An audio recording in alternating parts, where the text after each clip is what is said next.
About Brad's childhood. As the oldest, this is like the bouncing ball, by the way, with Disney songs. You remember those when you were a kid and the ball bounced? Greg's fingers going along my speech. Alright, so as the oldest, I took it upon myself to help Brad, grow up tough and strong and fast, making good at sports. So he only had one near-death experience this whole time we were kids, and I think that's okay because he survived, obviously. But his speed training all started when he was about 2. I remember laying on the floor, and I think I was just watching TV.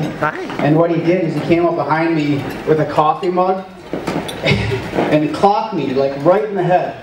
And I don't know if you've all been like really mad at someone, but like you get mad and you're like burning hot, and you chase them.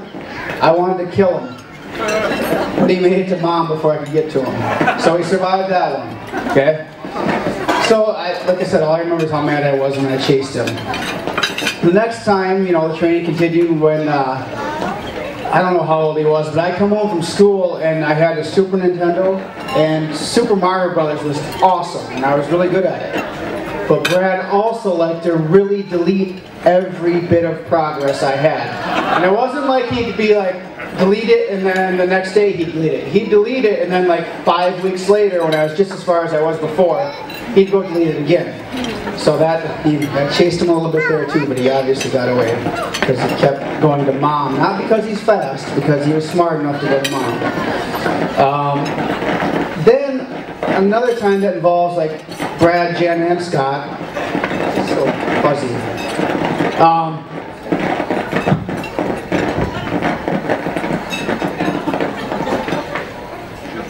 We'll deal with it.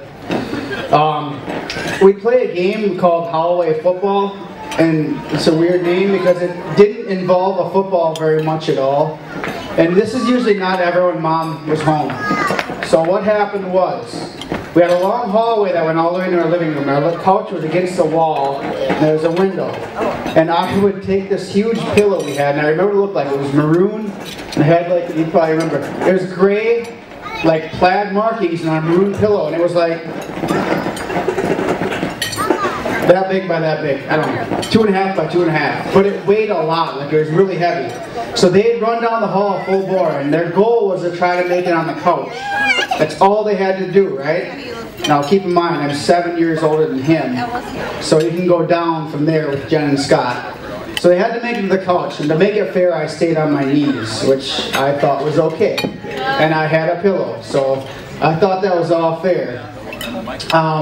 So they'd run down, and I just tried to knock them off their feet. If they didn't make it to the couch, I win. Needless to say, not many of them made it to the couch or scored. That was a point, by the way. 1 point on the couch. They usually lost. And I do remember, and I don't know if this was during that game or not, but Brad ran back away and ran into a corner, like a sheetrock corner, and split his head open. So that was racing to the bathroom. I knew it was something. I couldn't remember. Yeah, brush your teeth.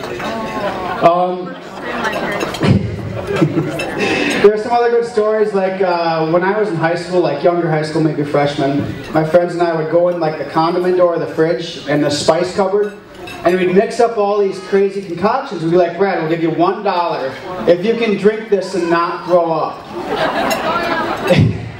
And the most fun part about that was watching how far he'd get before he puked, because the game, you roll it.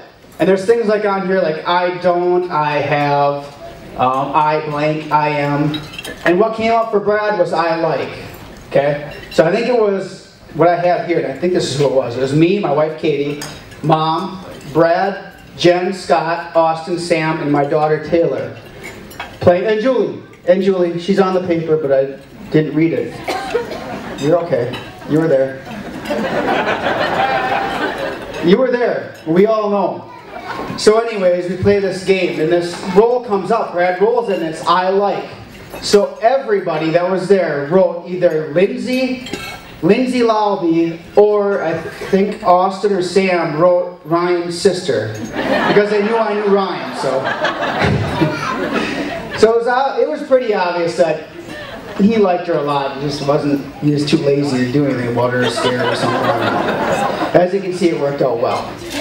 I'm very happy for you both. I'm done making fun of Brad. And Lindsey, you fit right in with us. You're great with my kids and with everybody else.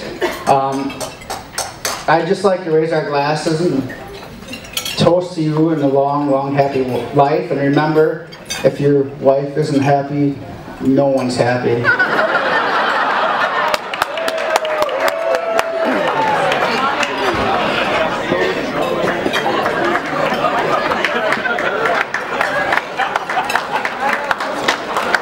And that had a lot of stories about Brad, so I'm pretty sure the thing was stories about someone and they have to kiss.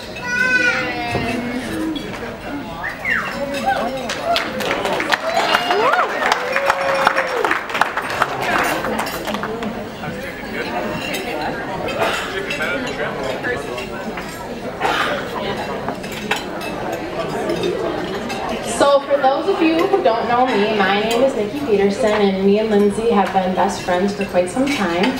But it actually all started back in 7th grade. She came over from the Catholic school and quickly established a group of friends. And one day I was in some sort of disagreement with my normal lunch table, so I walk up to Lindsay and ever so sweetly I say, "Lindsay, do you think I could eat lunch with you today?" And she looks at me, dead serious, and goes, "You know, I'm going to have to talk with the girls about that and get back to you." So I don't remember if I actually ate lunch with her or not that day, but eventually it all worked out, and that's why I'm up here today. I also would like to thank Terry, Kathy, and Jane for putting on such a beautiful wedding, and for all of you for coming here and sharing this day with them. I always knew I'd be Lindsay's maid of honor, but it wasn't until she actually asked me that the realization of talking in front of all of you hit me. I got really nervous and I didn't know what I was going to do. I thought about being sweet and sentimental, but Lindsay isn't all that attractive when she cries, and sometimes I snort. So I didn't think that was my best bet, and then I thought about telling stories about Lindsay, but I didn't think I should embarrass her on her big day. So I got a little original. First I'm going to need a little help from the ladies. And I'm also going to need a little help from the DJ.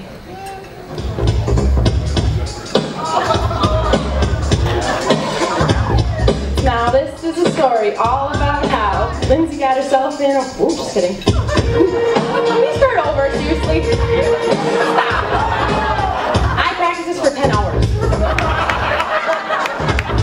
Now this is a story all about how Lindsay got herself in a wedding gown. I'll take you all back so it's no mystery on how she became Mrs. Brad Brzezinski.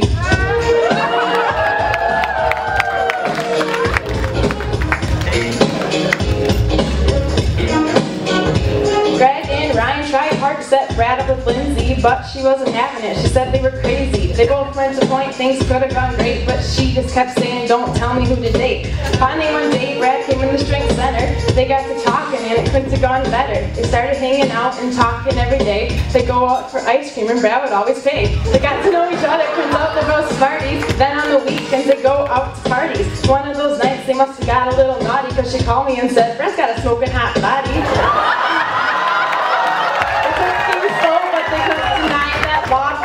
Their love played defiant. Their date at Sam's wrestling match was all it took, because next thing we knew they were official on Facebook.